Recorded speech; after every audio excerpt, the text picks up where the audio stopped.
Good evening. Good evening. Thank you all for coming tonight to the New Haven Public Library. I hope that this is not your first time here.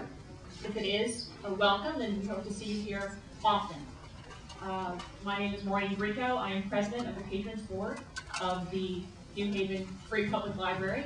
The Patrons Board is an arm of the board of the library, and our responsibility really is to fundraise for the library and provide the library with the additional resources that the city government cannot.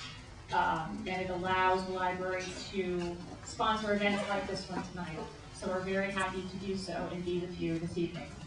I want to take a minute and just say how lucky we are here in Greater New Haven to have such wonderful library systems. Not only here in New Haven, but also in the surrounding counties. That the libraries do such wonderful programming for all of us, of all ages. And libraries today are much more than a place for a reference book. They've become really communities unto themselves. And I'm very, very pleased to be part of New Haven's library. Tonight, this will be a wonderful program. I heard the Freedom Riders speak earlier today, and their stories are just simply amazing. And I think we all will sit here tonight and wonder if we could have done what they did. And we owe them such gratitude for what they did over 40 years ago. What I would like to do now is turn our program over to Professor Cheryl Greenburst. She is at Trinity College, where she is the Paul Rather Professor of History. She received her undergraduate degree at Princeton University and her PhD at Columbia. She's been at Trinity for the bulk of her career, except for a brief stint for a few other schools. One to our north in Boston, which remain nameless, as I work at Yale. We are so happy to have her here with us this evening. She most recently published Troubling the Waters, Black-Jewish Relations in the American Century, which, from Googling this afternoon, received rave reviews. And from just looking at her CV and her coursework at Trinity, I want to be a student again and sit in on some of your classes. So thank you very much, and without further ado, I'd like to introduce you to Professor Greenberg.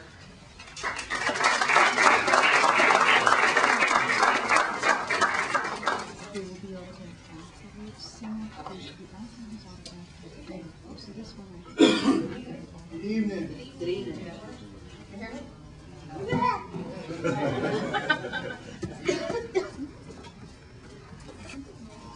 I'm so honored to be here talking about this particular topic, and I thank you all for coming. I also think it's an incredibly auspicious moment to be talking about civic engagement.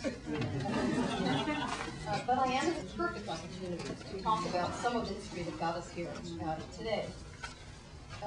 As you may know, I'm going to talk for a few minutes and set the context, give you a little bit of background, a few things to think about, and then Eric will talk about his experience in the book, with the book, and then we'll hear from the Freedom Riders themselves.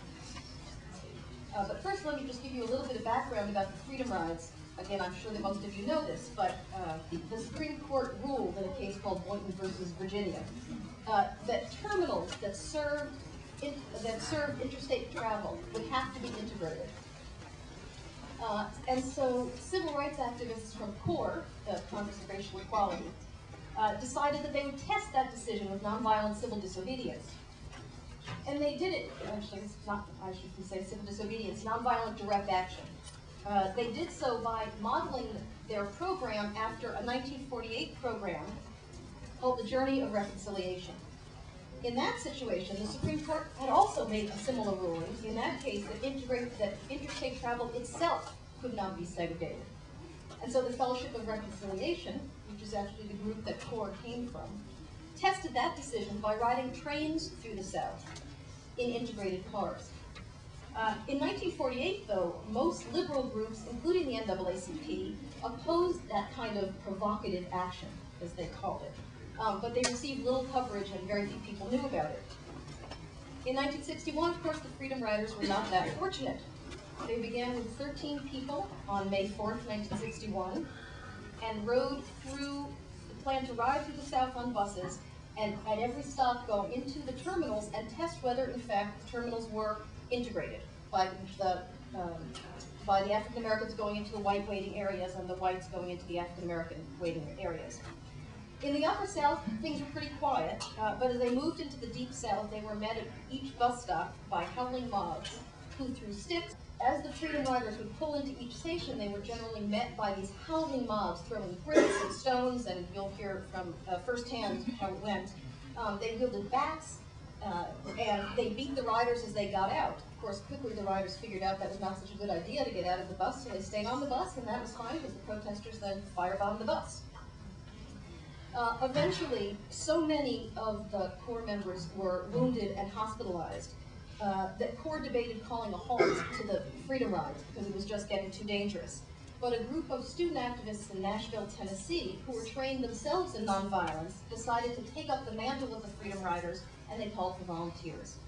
Over 400 students and other young people answered the call.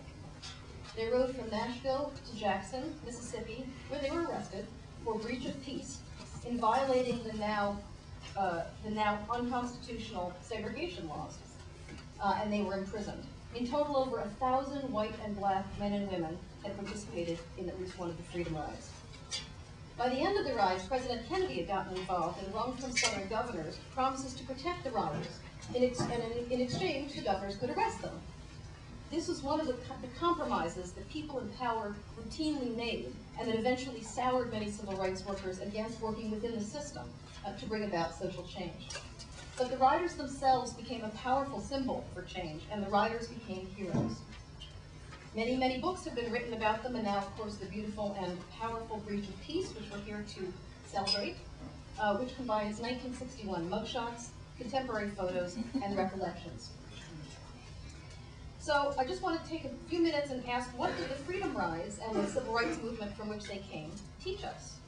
Since this is a program on civic engagement, I want to highlight a few, what I think are a few important lessons about engagement to think about as we move into the presentations and then the discussion. First of all, the civil rights movement has often been presented as if one great man, or perhaps one great speaker and one great president, gave us civil rights. That's not only incorrect, but disempowering. As the Freedom Rides, the sit-ins, the protest marches, and so many other civil rights actions taught us, civil rights could not have been won without the daily, dangerous struggles of ordinary men and women who were driven to do extraordinary things.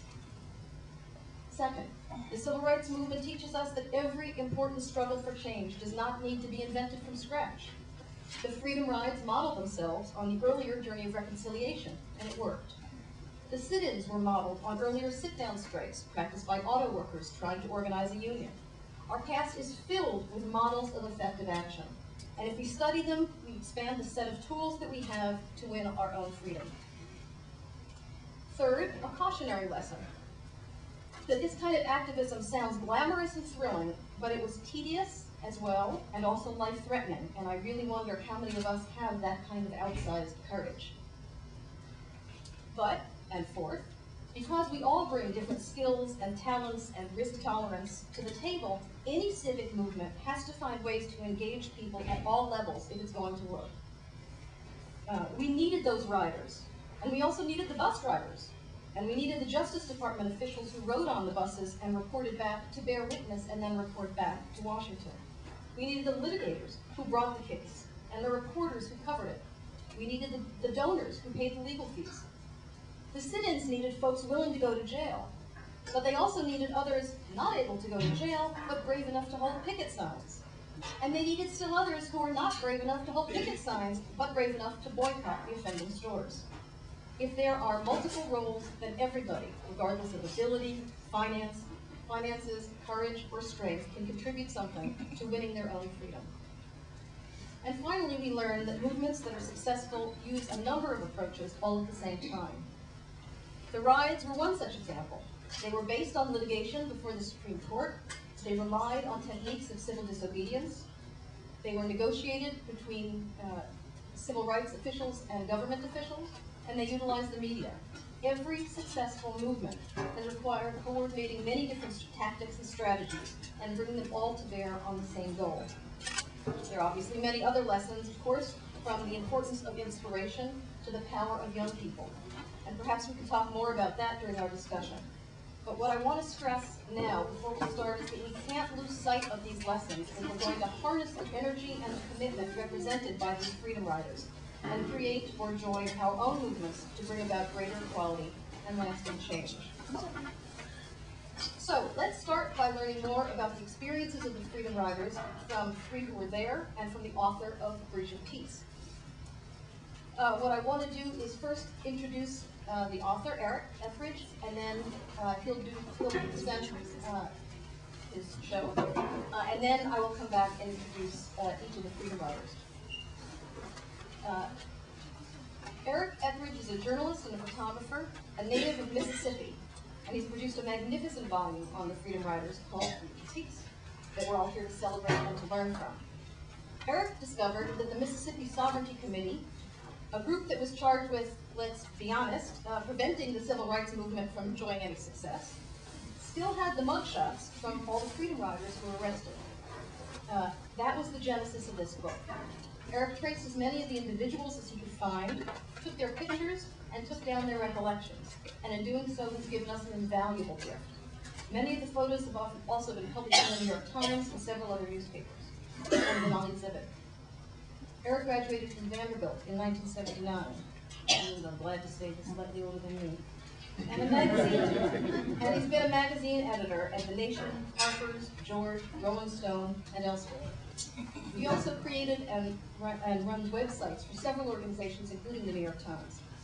He's been giving talks with freedom riders around the nation, as asked tonight, and I want to welcome him and thank him for joining us.